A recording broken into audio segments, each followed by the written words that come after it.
Lutte contre le licenciement de la femme en état de grossesse, le gouvernement dresse des mesures barrières. Avec le vote hier à l'Assemblée nationale d'un projet de loi complétant certaines dispositions de la loi numéro 097 du 1er décembre 1997 du Code du travail, les femmes en état de grossesse ne pourront plus être licenciées pour manque de productivité, rapporte Le Soleil. Ce texte prévoit l'interdiction du licenciement de la femme motivée par son état de grossesse, l'interdiction aussi de toute discrimination à l'embauche dont pourrait être victime la femme enceinte, et sanctionne, rapporte encore le quotidien national, les auteurs d'infractions en la matière. Donc, on ne peut plus licencier une femme enceinte, écrit Réumi Quotidien. Selon le ministre du Travail, du Dialogue social et des relations avec les institutions, cette loi vise à valoriser davantage les droits des femmes en dépit du dispositif juridique garantissant les droits des femmes à la maternité, poursuit Sambassi dans Réumi Quotidien. Il y a nécessité de faire des efforts supplémentaires en ce qui concerne les congés de maternité. La finalisation du plan spécial de Keur Massar attendue ce 15 avril. Un comité départemental de développement s'est tenu hier à Keur Massar sous la présidence du ministre des collectivités territoriales, du développement et de l'aménagement du territoire, indique Le Soleil. L'objet de cette rencontre portait sur le plan d'aménagement et de développement du département, précise l'Astre de Anne. Devant les populations de Keur Massar, relate Le Soleil, Omar Gueye a rassuré quant à la détermination de l'État à régler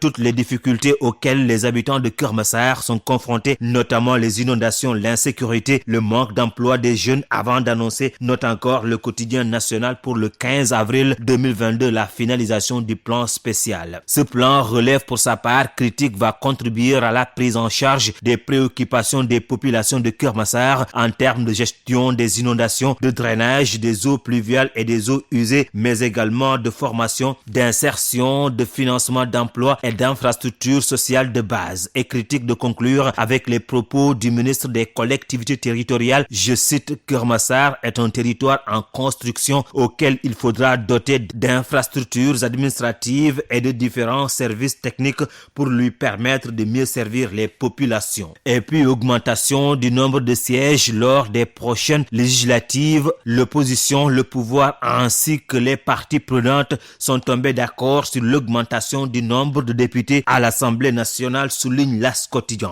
Pour le journal, les parlementaires vont passer de 165 à 172 à l'issue des prochaines joutes électorales. Ainsi, pointe en une Les Échos, l'Assemblée va compter 7 députés de plus.